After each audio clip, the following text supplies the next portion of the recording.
And good evening, everybody, and welcome to South Boston Speedway for another edition of the FTF Grand National Series presented by Bar Visuals for the run into tonight's KickingTheTires.net 150. I am Blake McCandless, and I'll be joined in just a couple of moments by my broadcast partner, Justin Prince, and, of course, Zach Johnson, as always, down in the virtual production trailer, but set to go for yet another night of short track racing here at FTF GNS. And we'll go ahead and bring you the starting lineup for all the marbles tonight here at South Boston. 150 laps on the docket, and Michael Cozy Jr. will lead us to the green flag. Kenny Brady will start in second. Omar Diallo in third. Osen David Walsh, he'll start from the fourth position. Fifth will go to Tucker Minter. Sixth is Donovan Strauss. Michael Frisch, he elects to qualify tonight. He'll roll off from seventh after doing that. Outside of row number 4 will be Chris Wetz. Derek Justice will start in ninth, and Christian Peterson will round out the top 10. Ryan Vargas in 11th, 12th to Ryan Doucette. 13th is Andrew Schwartz. 14th starting spot goes to Joe Berge. 15th to Nathan Rabideau. 16th Travis Hillis. 17th Matthew Brinson. 18th Rich Jamison. 19th Jack Painter, and Brett Pancari, Justin, will round out the top 20. 21st spot goes to Gary Waterworth with Cosman Ionishu in 22nd position. Ben Horst will start in 23rd, with Josh Goslin making a start in 24th. Dylan Smith in 25th spot. Kyle Short will start 26th. Patrick Fogel will start in 27th. Lucas Plussel in 28th. Cole Freilich will start in 29th. And Tristan Hagenstein deep in the field in 30th position. Victor Valley 31st, Malillo 32nd, Rogers is 33rd, Jonathan Oates 34th, Nimitz 35th, Breitschoff 36th, 37th to Fanning, 38th Dorman, 39th Gorge, and 40th Matthews Zwack will round out the top 40 of 47 cars set to do battle here tonight. And already big trouble as they are 3 wide entering turn 1. Michael Cozy gets away, but a big wiggle out of Kenny Brady stacks up the rest of the field, but they're able to sort it out here as they work into 3 and 4. They'll put 1 lap down here at South Boston as 32 cars rather will make out this starting grid. And full start to this one, and at this racetrack, the bottom is important as one driver loops in the heart of the pack.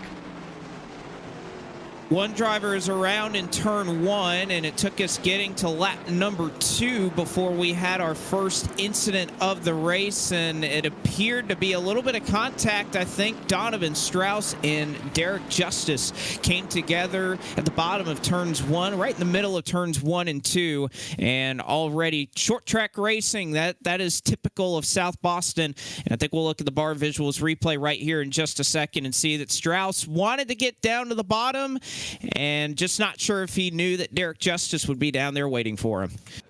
He's seen the hole, but the problem is Justice started to fill it up right about there. Just too tight circumstance. And this ends up happening right in the heart of the pack is the problem here too. Doucette hard contact with the wall. Several more collide with the wall and with Strauss. As a result of the stack up, I believe one actually hit the tire barrier, as well as several had to go in the pit lane to try and avoid that.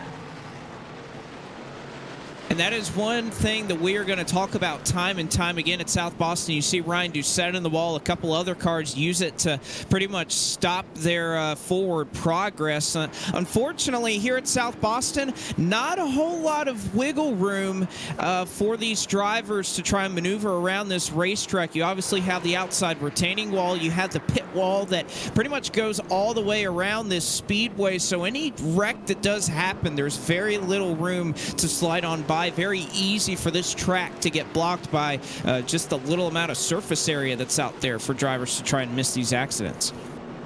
This is a very tight track with about maybe a lane and a half, 2 lanes for these drivers to realistically run. So it's going to be important for these drivers to get to the bottom here tonight at South Boston. You can utilize a little bit of the middle line for a bit of pinching, but if you're not against that yellow line, it's going to be a tough night to try and make moves.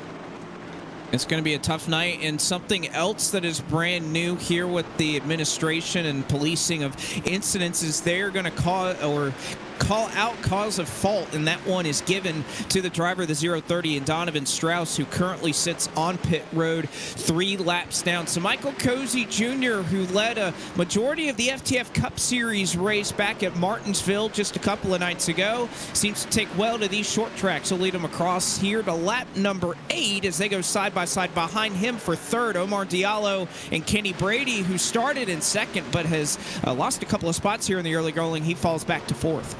Just shows that difficulty on the outside line in the NASCAR Xfinity Series cars to try and utilize that top line off the starts.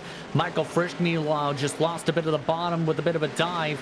So you're going to see several drivers, I think, tonight as a result here, Blake, diving their way to the inside. If they see a hole, they're going to try and take it and fast. And you're going to have to be prepared just in case. You know, that's certainly going to be the case. The fastway around here at South Boston is right there along the bottom of this racetrack. And another thing we'll have to kind of keep track of is you see the lighting here at South Boston as we continue to work into the night. Very dark out there on the speedway, and that's something that we'll obviously keep tabs on throughout 150 laps here. But throughout this field, they have mostly gone single file until one car, Josh Goslin, is into the outside wall in 3 and 4. He's able to save it. They stack up behind him, but he got about 90 degrees sideways, saved that race car, used the wall to do it, and behind him, 22nd on back, had to stack up, so they'll try to collect it on back. And it's going to be easy tonight for several drivers to end up missing the corner entry in terms of how deep they send it, and some of these drivers are trying to really send it to defend.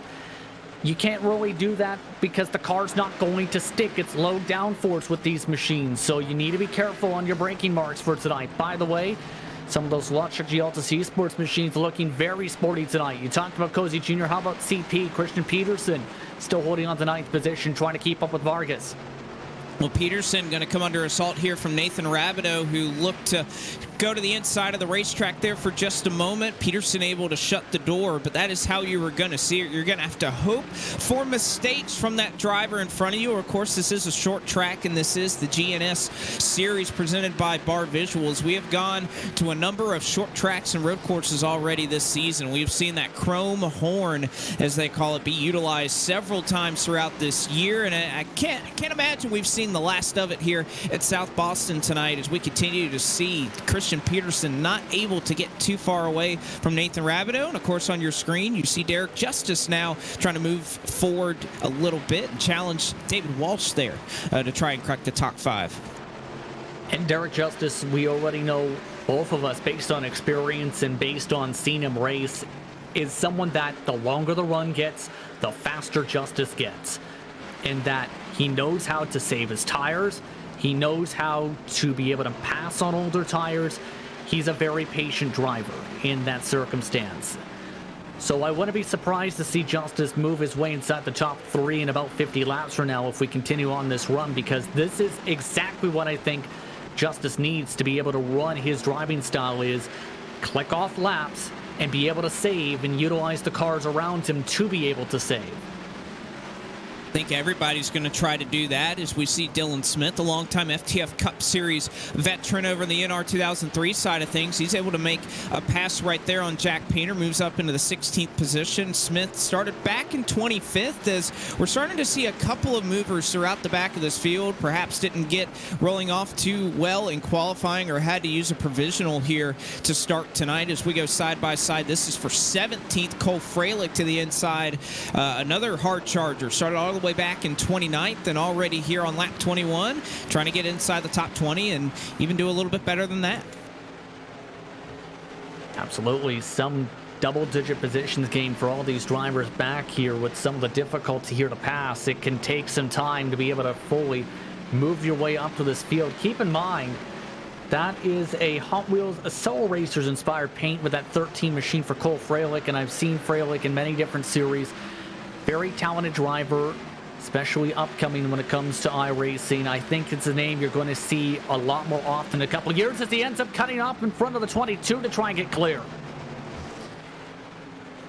He ends up trying to get up there, and it looks like when they head down the back straightaway, he'll be able to have it. So give Cole Freilich, slot him up into the 17th position as Jonathan Oates behind them trying to move on forward. One driver, though, I see falling down the charts. It's Ryan Doucette, started up in 12th. And I know here at a short track, we don't typically think about damage altering a car too much, but we've seen that Zupal's machine be very competitive here a couple of times as he's got a spinner in front of him, and that will bring out the caution as it was the Dunkaroos machine of Ben Horst who had a little bit of contact there, I believe, with Josh Gosselin once again. So Gosselin involved in another accident here in 3 and 4, and after a pretty decent green flag run, second caution flag of the night displayed here at South Boston.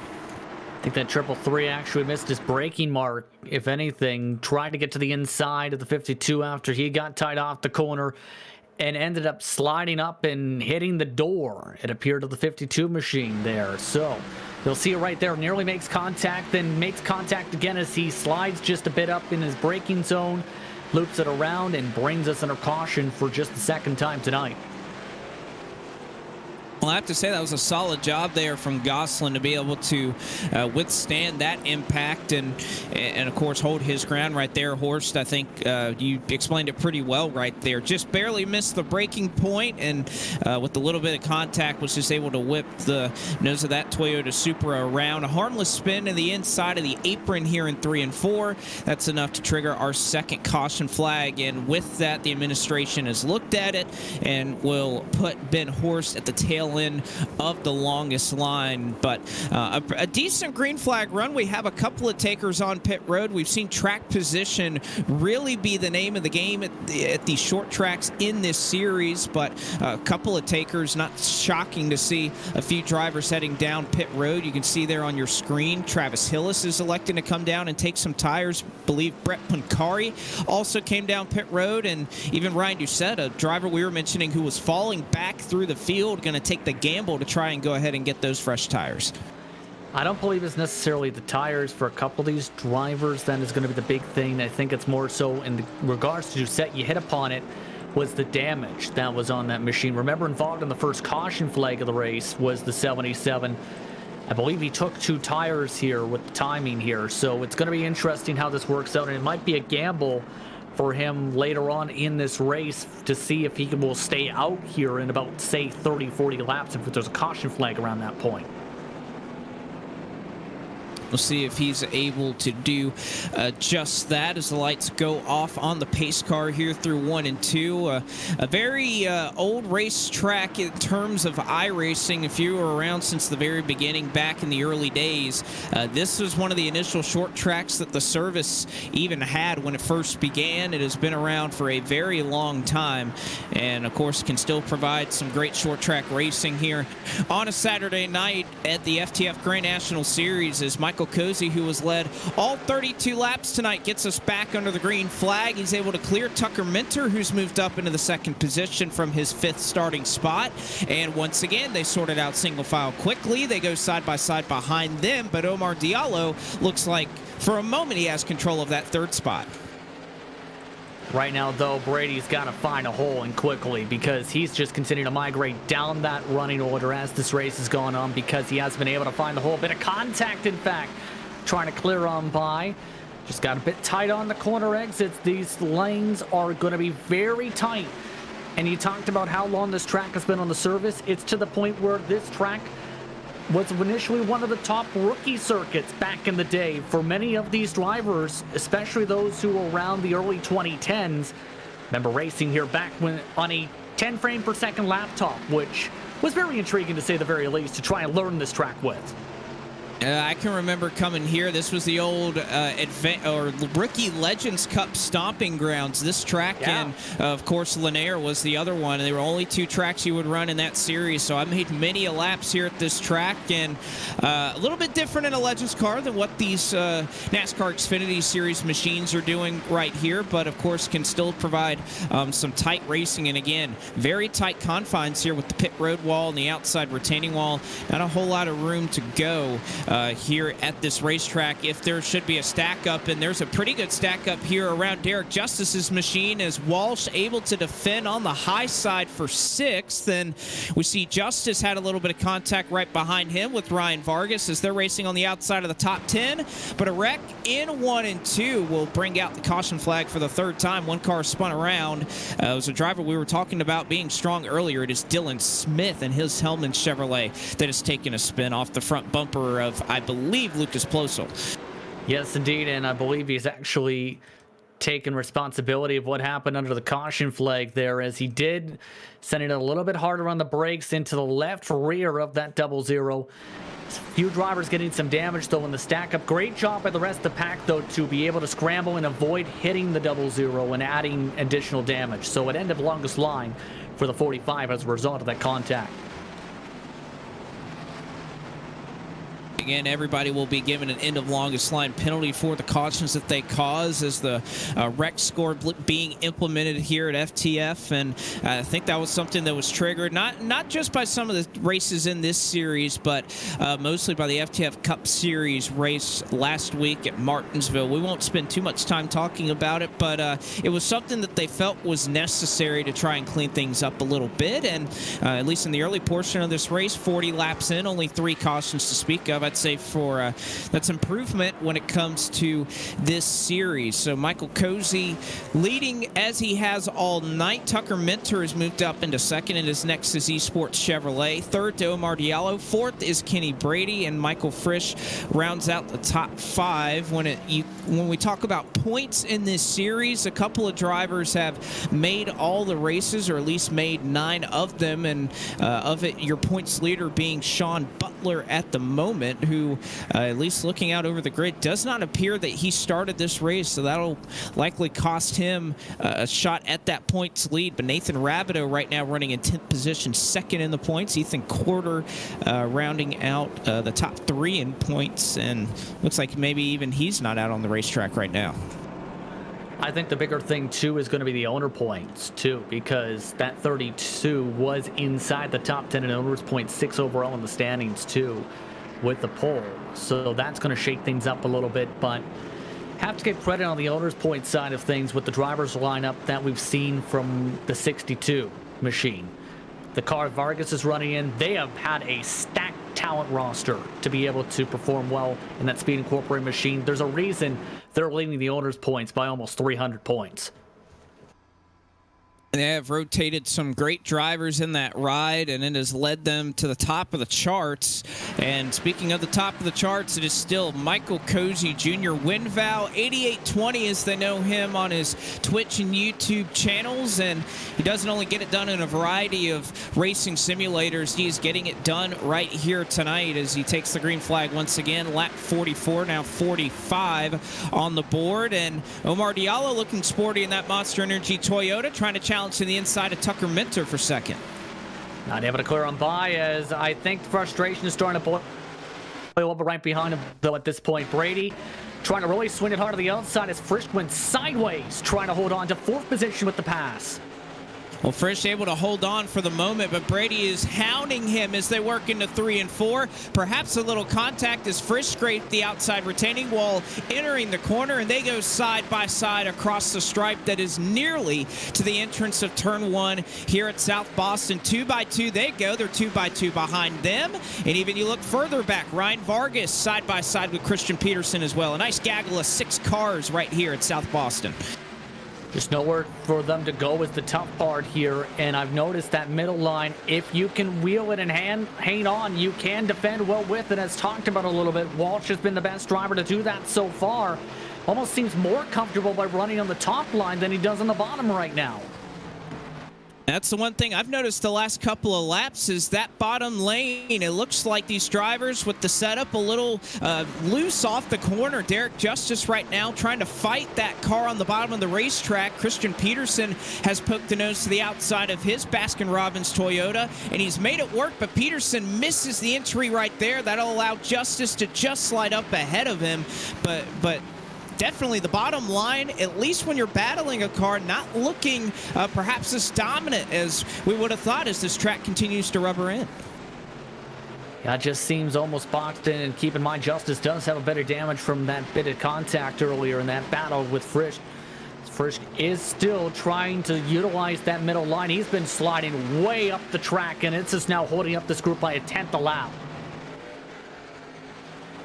You can see this group very separate from the lead pack that is already working their way out of turn number 4, but Frisch doing all he can to try and hang on. Now here comes Walsh to the inside of Kenny Brady, looking to challenge into the top 5. 37 to the bottom of the racetrack. Brady with the charge up top. He'll have that advantage off the corner. And Justice, I think, has now picked up on that. The top line is starting to come in a little bit. CP has also swapped to the bottom line to try to change up the lines there. The interesting thing I've been noticing, though, is a couple drivers are seeing a line I haven't really seen before here, even with these cars, Blake, is in turns 1 and 2, they're trying to run the wall and diamond it off the corner and use the banking as a ramp. And that's the thing, there's not a lot of banking here at South Boston to speak of, as, you know, drivers, they are a smart bunch. They will adapt very quickly, and you can see in these side-by-side battles, these drivers are already starting to migrate up to the middle groove, at least to the middle groove, perhaps not even the top, as you were mentioning in 1 and 2. One driver up by the wall, the subway, that bright green machine that is directly behind this battle. He's running that third lane all the way up to the white lines there, and he's making it work right there. He's not losing any spots. Schwartz doing a good job here in this battle so far. Just a matter of trying to find a way to get around Nathan Rabideau at this point. Just man, tight. A huge battle here for 17th, as there is just a huge stack of cars right here around Ryan Doucette. They're going to go 3 wide on the front straightaway as Josh Gosselin right there parked in the center, nowhere to go. Contact behind him as Matthew Brinson moves across the nose. They're able to sort it out, but this is a hefty battle in the mid part of the field, just trying to make their way forward. They are battling tooth and nail here down the front straightaway. Yeah, this is a little bit absurd, and with how tight this is going to get here, you're going to need to be very careful if you're in this entire pack, because with how hard some of these drivers are squeezing, it can provide trouble. Another hit to Hagenstein's back end from Gosselin, in fact, in this group. And Hagenstein falling back, kind of being used as a battering ram here on the top side of this pack. Blinker in front, but Justin Malillo able to go by to the bottom of Hagenstein. He'll get that 21st spot as he slides up in front of the 22nd. Joe Berge able to escape for 20th. But again, a couple of cars that we talked about that was spinning that last time. Dylan Smith went around. He's here on the inside in 23rd, but they are still stacked up 2 by 2, about 3 or 4 lanes deep. And oh, by the way, of course, the leaders not too far behind this gaggle of cars either. Oh, and Lucas Busso actually knocked down the wall trying to run on the top line. Matthew Zwack with nowhere to go just hit him as well. So this is going to be terrifying, as the leaders are going to be here in a couple laps. This is going to be intriguing on how they try and play this with this 2-wide situation. In fact, drivers of the radio have been saying, be ready, because this is about to get wild. It is, and with how we've seen multiple grooves work, we still see for the most part single file on the bottom of the racetrack, but in these side-by-side battles, there is certainly something to say about how the middle and upper line is working right now. 3 wide here in the middle of the corner. This is directly in front of the race leaders. They go 3 wide. They keep it. Are they going to be able to make it? Hagenstein gets shoved up the racetrack as the 52 works on by. 3 wide once again. Hagenstein backs out of it again. He loses 4 spots on 1 lap, 23rd, and actually falls back to 28th as they are still duking it out, and Michael Cozy is here and in the middle of all of this. I can just imagine the reaction from Michael Cozy Jr. on his end at this point with this gaggle of cars, and just absolutely insane, this grouping of cars. But it looks like at the very least they're realizing that the leaders are there, they're giving them space, and that's the smart thing to do. Yes, you want to keep your lap, but at the same time, do you really want to risk running side by side in front of the leaders who've been running up to half a second quicker?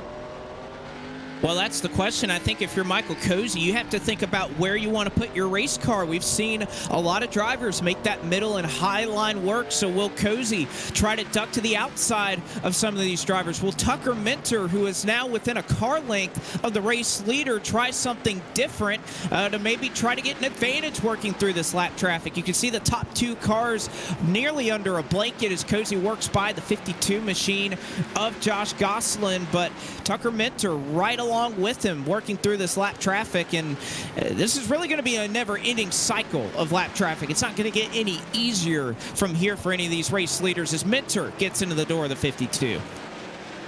And this is also going to be where, as a race leader, you're hoping that these lap cars have the awareness and know that you're going to be there in full when you make some of these moves. And this is going to be important where if you have a spotter, you're definitely talking to said spotter. If you've got your F3 box open for your relatives, you're looking at that, trying to see, okay, which car's coming up next? Which car is going to be where?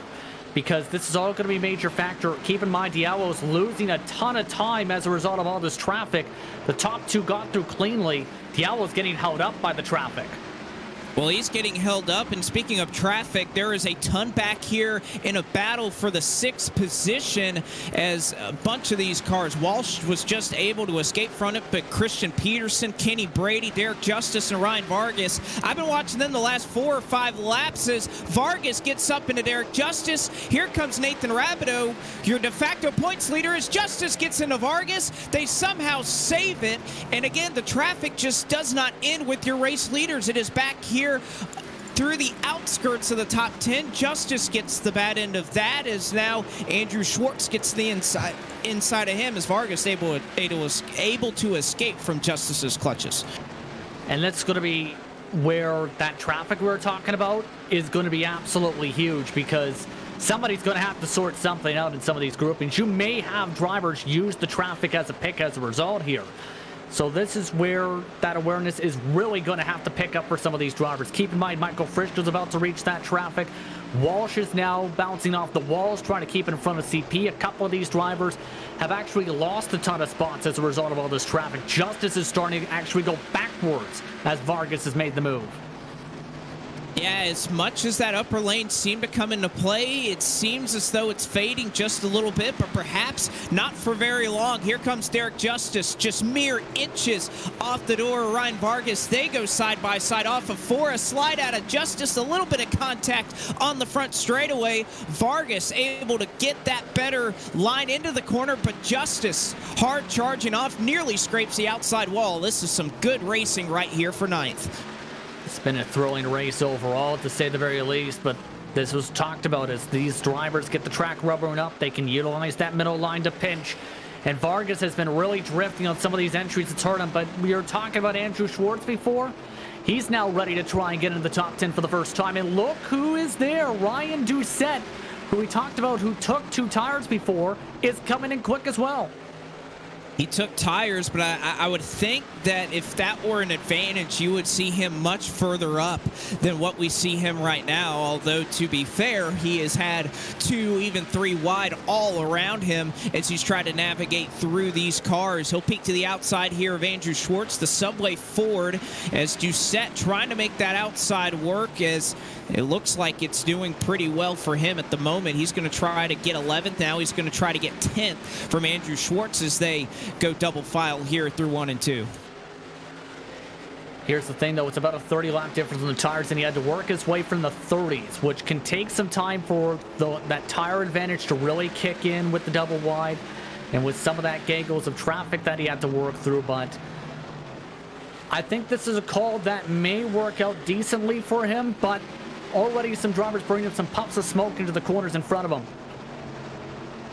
A bunch of smoke. You see Brady up the racetrack. Here comes Justice, and of course Ryan Doucette looking for any way around these guys on those fresh 2 tires that he has. He'll elect to go to the bottom underneath Kenny Brady. Brady will let him have the spot, so Doucette able to make quick work of Kenny Brady. But while this battle has been going on, Tucker Minter right on the back bumper of our race leader Michael Cozy Jr. as they exit onto the front straightaway. Minter is there, and Minter trying any line to try and fight around Michael Cozy Jr., who will have to deal with lap traffic here in just a couple of laps.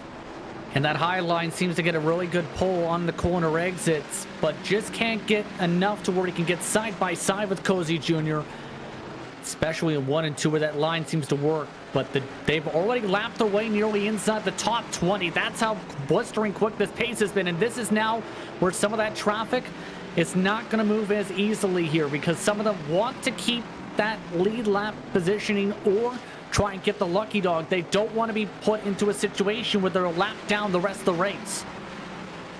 No, they do not, or they'll be forced when they really want to come down to get 4 fresh Goodyear Eagles to perhaps take that wave around, take the gamble on those old tires and hope for another caution flag. But contact between first and second. Cozy Jr. on the bottom working around the 818 who has a fill-in. That is the machine that is typically driven by Ethan Corder, who is up there in the points. Travis Hill is piloting that ride this weekend out. But Minter, another charge at Cozy, checked up behind Dylan Smith, and once again they nearly touch through the turns here at South Boston. Should be worth noting that Kenny Brady has pulled his car into the pit lane. He is now done for the night, it appears, after running top 10 much of the evening. But keep in mind, this battle for the race lead is going to get even sketchier as Berkey got really loose and really checked up all the lap cars. This is going to set up side by side. Double wide for the race lead. Tucker Minter on the outside and Michael Cozy Jr. on the bottom, who has nowhere to go to try and get around Dylan Smith. Give the advantage to Minter, who will use that lap traffic as a quasi pick. Cozy still not stuck, and now they go 2 wide in front of the leaders. Minter has it at the stripe, and he may look to split them 3 wide. He does. Through the middle, he's going to be able to make the move work, and Tucker Minter, navigating the lap traffic, is able to take the point from Michael Cozy Jr. for the first time tonight. Cozy Jr. is not going to be happy after losing all that time as a result of that traffic. This is going to be intriguing if Minter can hold on. Minter is known and well regarded for his setup ability. Keep in mind, Blake with Nexus Esports actually assisted in some of the happy hour side of things, where he was one of the builders, in fact, for that competition last year. Oh, so trouble in turn 1. Travis Hillis up into the fence, and it caught me so off guard. He had a violent turn off the nose of Omar Diallo, but we still stay green. So sorry to interrupt your point there, Justin, but a hard hit for the 818, but we still stay under the green flag. Yeah, these leaders are not wanting to give up any sort of time at this point, especially Diallo, I've noticed, where Diallo has been not afraid to use a bit of the bumper with some of this traffic to send the point of, I'm here, I have to get around you to keep up with these leaders, because he's gained about half a second from some of them, then he's lost that half a second with that same grouping of cars. It's been an ebb and flow with the traffic with these cars. By the way, Doucette on that different tire strat is still 10 seconds behind the race leaders in this gaggle. Yeah, and they are going to be in jeopardy if they keep this up. The racing you see right now, they're obviously slower when they go side by side like this, and they continue to lose precious ground to the race leader, who is now Tucker Minter. But this is a battle that has been raging on since nearly the drop of the green flag on that last restart. Walsh, Justice, Peterson, Doucette, you can see with the fresh tires, not able to do a whole lot as Justice tries to get that middle line to work. Doucette's going to go to the bottom 3 wide. Oh, and a bit of contact as Justice sent spinning up at the top. What a save by Justice. Well, Justice will keep it pointed in the right direction as he nearly came to a dead stop. They went 3 wide, and unfortunately, Walsh entered there pretty high, trying to give Doucette all the room necessary, and Justice going to have to make a good rebound effort here as he is bounced outside of the top 10, and I'm sure it didn't do a whole lot of help to those Goodyear tires. So a nice save there from Justice. Continues to keep us under the green flag. Mind you, we've been under green for a good portion of this race. Justin, is as much action as we've had, it's hard to believe there's already about just 49 laps to go. One of the quickest races of the season, in fact. Just about 30 minutes of action so far when you add up all the lap totals. It's just been that type of a night where this track has provided great racing. I think this is in part, again, with some of the administration side of things and their hard work, but also just the nature of the racetrack where so many drivers grew up in the iRacing ranks here at this facility. It was talked about, you mentioned, for example, with the Legends cars, or that at one point was the rookie car, and many of the drivers had to learn this track there and trying to avoid traffic in that circumstance when that was one of the main tracks, along with, I believe it was Concord. Change up when here came in. Change up front here for the race lead. That last time by, give it to Michael Cozy Jr. is now he is the beneficiary of some lap traffic. They went 3 wide. They scatter in front of Cozy now. Where's he going to go? Rabideau into him. Cozy gets into the back of Gary Waterworth, and just as Michael Cozy Jr. had the race lead, he's going to lose it again and loses about 8 to 9 car lengths there. Checking up as Nathan Rabideau and Gary Waterworth got together right in front of Michael Cozy Jr. 45 laps to go, and Cozy, who looked to just about climb his way back up into the control portion of this race, he's going to have to try it again as they continue to lap race cars. Now Chris Sweat's right in front of the leader in Tucker Minter, and that's 12th place that Minter is about to lap. That's going to be absolutely frustrating, though, for Cozy Jr. with that bit of contact where you think you have a shot at the race lead and then all of a sudden they start having trouble in front of you. It's where it can really start to boil over your emotions a little bit, but you have to keep cool at this point. It's just, again, the nature of the racetrack, because one of the things you'll learn in those rookie rankings is you need to be aware of that traffic at any time, and you can see these drivers have had to be aware all night. Keep in mind, this is for some of them the second time some of these drivers are going to be lapped tonight, like Hagenstein here. So this is going to be where they're also reaching the battle for Vargas, Justice, Cosman, and several others here. Already bumper to bumper because Chris Wetz doesn't want to move. No, Tucker Minter caught 2 wide lap traffic in front of him. They'll put Tristan Hagenstein another lap down, but Minter now disadvantage to him as Michael Cozy has made up that advantage. And mind you, Omar Diallo in third has caught up to this battle as well. So 3 cars under a blanket for the lead. Diallo all over the back of Michael Cozy Jr. chasing Tucker Minter, who, like you said, the lap traffic gets tougher and tougher the further you go. And right in front of him, Minter is going to be just a handful of laps away from lapping these drivers up into the top 10. That's how long of a green flag run we've had in this race. So Minter, the top spot. Cozy about a car length back, and just about a half car length back from second is Omar Diallo, who's now become a part of this 3-horse race for the race lead. And they have the pace potentially to lap their way up to as high as 6 possibly at the rate this is going at this point.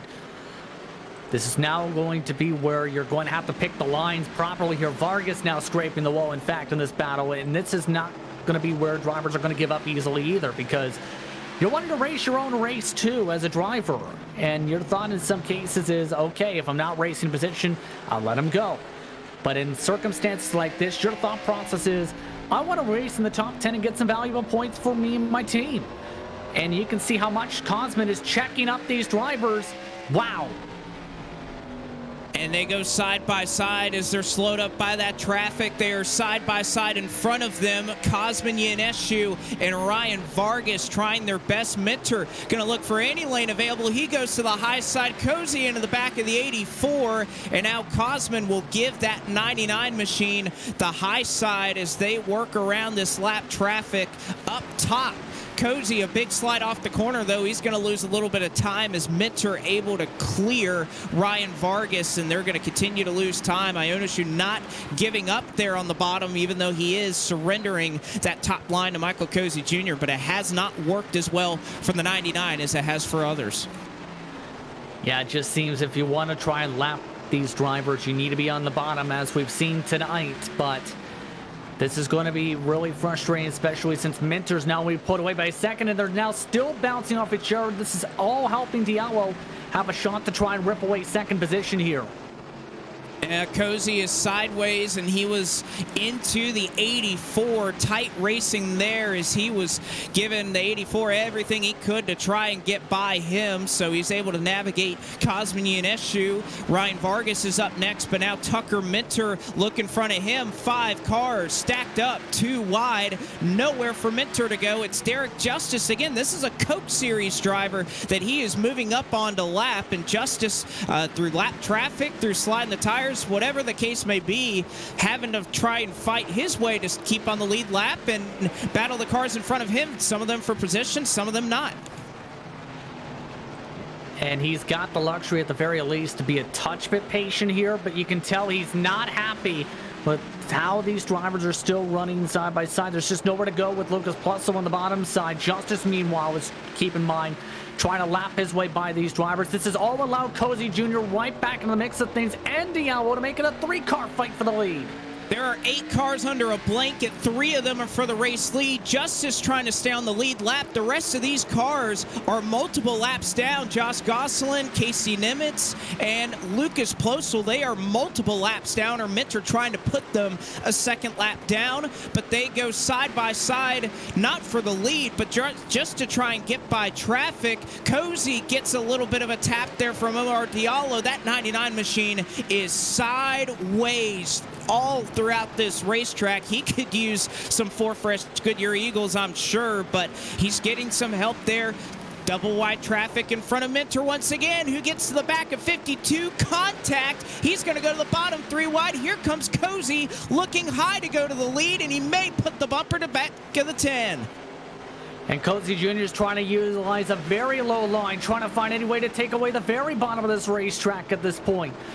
At this point, though, with how things are faring out, you might have to force Minter a mistake here, as well as hope that the traffic makes a mistake at the right moment, because they're really checking up hard still. They are, as Minter trying still has not been able to put Derek Justice a lap down as they work by Matthew Brinson, who will go multiple laps down. It's allowed Cozy still within a car length now of Tucker Minter. What a race we've seen up to this point. Nearly a 100-lap run, green flag, and with 20 to go, you got 3 cars up front battling for the lead. And then how about Ryan Doucette, who's clear for 4th? Great call on that tire strategy, but we cannot keep our eyes off this battle for the lead, as Minter may have a big objective in front of him. If he can put Derek Justice a lap down, Justice going to go up top to defend. And they might use Justin Malou as a pick here, as on the radio, I believe, they're indicating that. How about 3 wide now with the lap traffic? In fact, Justice now tapping the wall, is not able to keep it up. He keeps it in the middle as now he goes a lap down. He's going to race door-to-door with Michael Cozy Jr., and this may be a little bit of breathing room for our race leaders, who have at least a couple of laps to try and sort things out amongst themselves before they catch back up to lap traffic. And Christian Peterson, again, that was 8th place Derek Justice that just went a lap down, so they are working through nearly all of the traffic in front of them. As really, aside from the race leaders, again, there are 3 other cars, 4 count them, that have not gone a lap down yet. This is incredible stuff that at a short track, you know, this series hasn't been known for their long green flag runs, let alone at a short track, but it has certainly come out to play tonight in a race that has not even surpassed the 40-minute mark, and we are already 133 laps into this race. And that's made it potentially race the year candidate so far, if I dare say so far, because you've had some great battles for position, you've had a great battle for the race lead, you've had the traffic really save itself, you've had the long green flag run. It's been an impressive job by these drivers tonight. Keep on going, and it's to the point where, too, you've got 3 wide still with this traffic, though, that drivers are still trying to navigate, with some strong runs for drivers like Dylan Smith. How about him able to get back to 13th after his caution flag situation earlier? He's able to do just that, and perhaps he may use some tires there after the spin. Why not? And, it's not something that I think many of these drivers anticipated, having this long of a green flag run at this short track. It's just not something that works into your psyche after how this season has worked at these short tracks, and now we have put 7th a lap down. Tucker Minter getting the best of Christian Peterson puts him a lap down, and now he'll have his eyes set on 6th place, couple of seconds ahead. Andrew Schwartz, David Walsh, but it's pretty clear to me, Justin, when we get to where we have clean racetrack, Tucker Minter just a little bit better than Michael Cozy at the moment. Yeah, and I think this is going to come down to, at this point, if Cozy Jr. wants to get back there, Minter being held up a little bit to the point where I don't know if he's going to get up there at this rate. Keep in mind, they're already catching up into that battle going on for 5th position, and Diallo is actually a little bit quicker. Cozy Jr. has really started to fall off. Yeah, I think that was a surrender, or perhaps the white flag, surrender flag being displayed there by Cozy Jr. as he went to the high side and let Diallo by. That 99 Logitech Altus Esports machine is just loose as it can be, sliding around in the corners, and I think he's just done a number on that right rear tire, so no need to hold up Diallo, which is a smart move from Cozy. If you feel like you don't have the race car to go up there and challenge Tucker Minter here in the waning laps of this race, we already have just 10 laps to go. Why not let the 18 by? Maybe he'll go battle them, and it is a short track. We could see some bumping and banging, and maybe that's the best strategy for Cozy to try and win this race. But I just don't know if Diallo's going to have the time to do it. He'll have to hope for some lap traffic to come into play, and even then, Minter may not catch David Walsh here for 6th by the time this run is over. Keep in mind, there are some friends that are in this grouping. Minter and Diallo have a lot of experience with one air. Walsh with some experience, as there's a bit of puff of smoke down the front stretch. Justin Malillo nearly spun it around in the flag stand. He's been trying to move out of the way at the bottom of the racetrack here. It's the last car run, and give him credit. He's still continuing to chug around 5 laps down. Malillo still trying to make up some ground, and a couple of updates on drivers who have gone behind the wall. Michael Frisch parked his car. He'll finish in the 30th position. Kenny Brady and, of course, Donovan Strauss, after that first incident involving him, he parked his race car.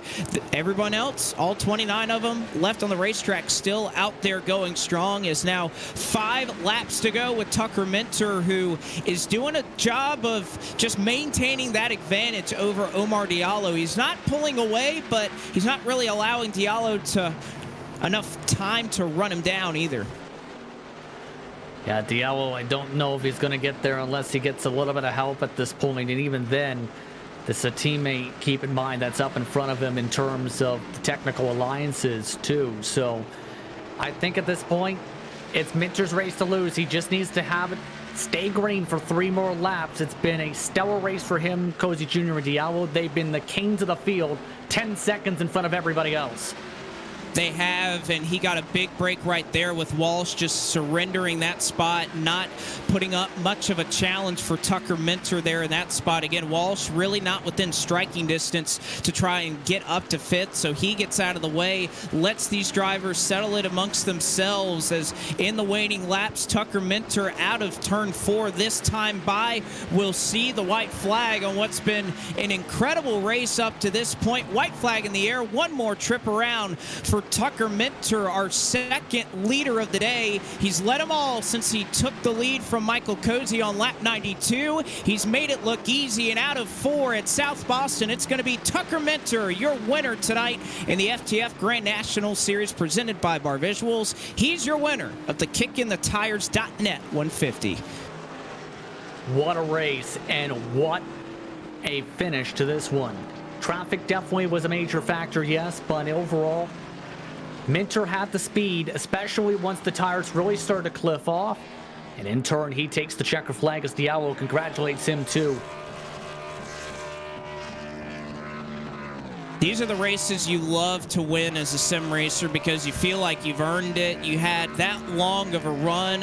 What was nearly, I think that was over 100 laps that we had there at the end. The last restart, at least by my calculations, was lap 44 was when we got back going. So that was over 100 laps to finish that race. And Tucker Minter by a second and nearly a second and a half over Omar Diallo is your victor tonight. The race results look like this. Minter is your winner tonight. Diallo finishes in second. Michael Cozy Jr. started on the pole, led a majority of this race, but finishes in third in his newly numbered 35 machine. Ryan Doucette, tire strategy worked out for him as he restarted at the back of the field with some damage, and he brings it home in the top 5 with a 4th finishing position. Andrew Schwartz in 5th. David Walsh brings it home in 6th. 7th went to Derek Justice, and again, 6th and 7th, 1 lap down. Amazing stuff. Christian Peterson in 8th. 9th went to Ryan Vargas, and Cosme Ineshu rounded out the top 10. 11th spot tonight went to Dylan Smith in the double zero. A stellar drive for him after being spun around earlier on in the race. Nathan Rabideau finished up in 12th position.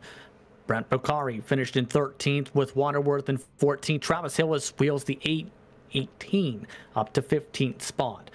Chris Wetz finishes in 16th position. Cole Freilich in 17th. Jonathan Oates, Jack Painter, Joe Berge rounding out the top 20. 21st, again, 2 laps down was Rich Jameson, 22nd to Matthew Zwack. Tristan Hagenstein finished in 23rd. 24th was Josh Koslin, 25th to Matthew Brinson. Lucas Plosel finished in the 26th position. Casey Nimitz, 27th. Ben Horst was 28th, 3 laps down. Justin Melillo, 5 down in 29th. And only 3 DNFs tonight at this short track. Michael Frisch, Kenny Brady, and Donovan Strauss rounded out your 32 car field that started this one. And I'm going to pull a very happy Tucker Minter up here into the broadcast booth. And Tucker, a very stellar performance there. And did you think when you strapped into the car tonight that this race would play out like it just did? No, I couldn't believe it. I was telling Cosman, he was like, "You're going to run tonight?" And I was like, "Yeah, I think I need to get my pacing code in for the week," because I hadn't been in an FTF race since like the speed week for the Daytona 500 and everything. So I figured I'd hop back in and do a little pacing, but to have 1, maybe 2 cautions, that was a ton of fun. We'll talk about it. Seemed to be the difference. You and Cozy there, at least in that middle portion on the run, very equal on speed. But how was it trying to navigate through lap traffic, particularly when you got to the top 10 and you have a lot of strong drivers that you're typically racing up here for wins for, that you're having to try and put them 1 lap behind you? Yeah, I felt like I saved my right rear maybe a little bit more than Cozy did, because the set was a little bit tied off, but I was still saving the right rear, and I felt like that helped me long run, getting the outside rolling. And so I was really the first of the 3 of us to start trying to pass lap cars and stuff up there, and that's what got me the lead originally. And after that, I was able to hold on. Outside of that, it was just kind of like begging with the lap cars to not hang on the outside and get out of the way. Like I told Derek, remember, I got you a bowling ball once, so help me out here. Eddie Ball, what a great reminder that is. And just one more question: we saw that middle kind of higher line really come into play really after the first probably 20 or 30 some odd laps of this race. Was that something that you expected to see when you rolled out to South Boston tonight? Was being able to make those moves on the high side of the racetrack? I felt like it was going to be like Richmond and Road to Pro after the build, with the outside being just strong enough that you didn't really want to run in it, but you could hold pretty much anybody off, because that's kind of what happened here on V6 in the super late model when I ran that a little, probably 2 years ago, I guess.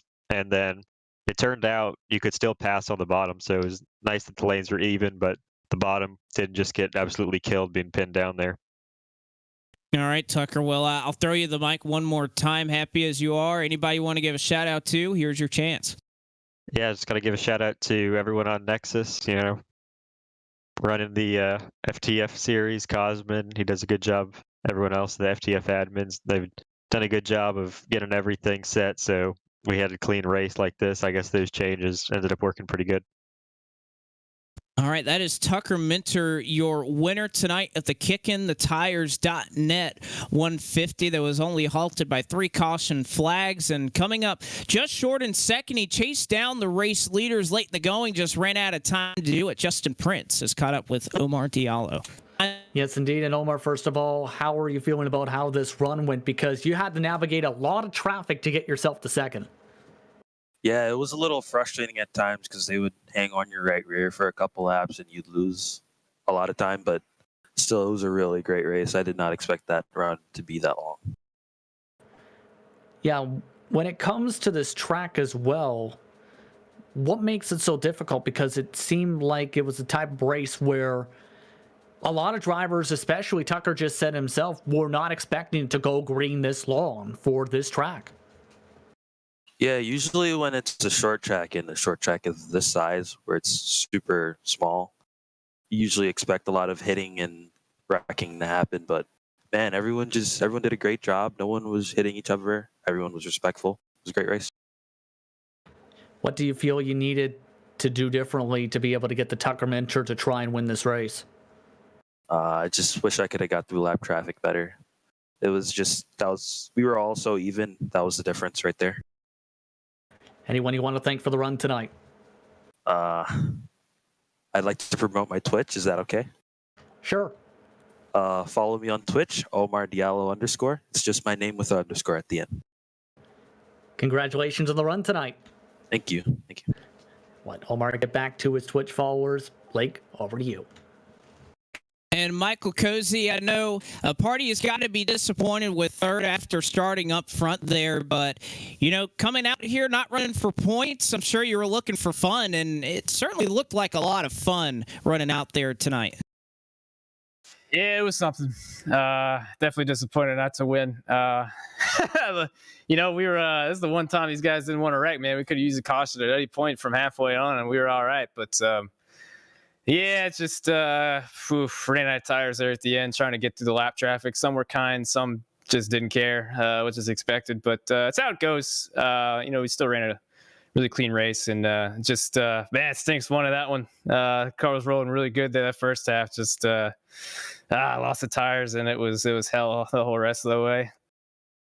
Well, and I wanted to ask you about just these short tracks in particular. I know a lot of these JNS races, they run on short tracks. It just seems like you picked them up very well. It doesn't matter if it's out here. I know you led a lot in the FTF Cup Series at Martinsville. So anything in particular that just seems like you've really picked up and running on these short tracks? I really don't know, dude. I love short track racing. I tell you that. I feel like it's probably where I'm my best, I guess, as a sim racer. But yeah, I don't know. I just short track racing is fun, man. It's just I don't know. It's I got to figure out how to win these damn things, man. It's been tough, but running really well. A win will come eventually. I think we're going to Richmond tomorrow for the FTF Cup, so that'll be a really good time. Hopefully, I'll be up there and running well again. Hopefully so. Well, I'll go ahead and give you the mic one more time. Anybody want to shout out? Now's your chance. Certainly. First off, thanks to all the league and everybody for putting this on. It was great. They took some steps to clean up the racing, and it was a pleasant surprise tonight, although I could have used a caution, but so it goes. I got to thank my teammate tonight. We've been switching a lot of the drivers in and around for the 2 Altus entries this year. CP was in the car tonight. It was great racing with him. It's crazy to see him go a lap down while it's still in the top 10, but still we got 2 really great runs. I got to thank the sponsors, Logitech G, Astro Gaming, VRS, Race Tech, Cube Controls, Owned Live. Thanks to everybody there and Altus and my teammates and everybody looking out for us. Thanks to you guys for broadcasting. Can't wait to go back and watch it tonight, and look forward to Cup Series tomorrow. All right, we'll hopefully see you then. Hopefully get to talk to you after the race as well. That is Michael Cozy Jr. brings it home in the 3rd position tonight. And Justin, we talk about just some good racing. I think we saw it all tonight. A lot of great action all over this racetrack, and I think it really resulted in what you really want to see. You had everything you want tough side-by-side racing, lap traffic, everything, a battle for the lead. I mean, this, when you said earlier this was a race of the year candidate, I don't think there's any question that they really put on a good show here tonight. Great battles in the heart of the pack. Great battle for the race lead. Traffic was well respected tonight. Had some adventurous moments. Had it all just about tonight. And it was definitely a great race. But the interesting mark is going to be how the drivers go to the next race, since it goes over to Talladega Super Speedway for what's expected to be a wild one for the Kicking the Tires 200. And that one I'm expecting to be crazy. We've seen how crazy the Super Speedway Racing Series action was last night at Daytona, for example, with several of the drivers trying to get experience there with the package. I think it's going to be a crazy race for Talladega coming up on the 24th. I think it is as well. There's a lot to learn, especially with all the adjustments, like you mentioned, for these drivers to try and put together. So we will see that, and of course we'll see Talladega week all week long. It should be so much fun to watch. Of course, we have the eNASCAR Road to Pro qualifying iRacing series race second split taking place right here on STN. Podium Esports will have top, and right here on STN we'll have coverage of second split. That'll get rolling 9 p.m. on Thursday night. FTF Saturday Night Super Speedway League, the championship race presented by STN, will get rolling off next Friday night, 9 p.m. Eastern as well. And then, of course, this series, the FTF Grand National Series, presented by Bar Visuals, will visit Talladega, as you mentioned, 10 p.m. next Saturday night. And the Four Corners Racing League will also get rolling from Talladega as well. So that is going to wrap it up from what was a pretty steadfast night here at South Boston. So for my broadcast partner, Justin Prince, for Zach Johnson down in the virtual production trailer, my name is Blake McCandless, saying so long tonight from South Boston Speedway, where we bid you farewell, and congratulations to tonight's winner, Tucker Minter, the winner of the KickingTheTires.net 150.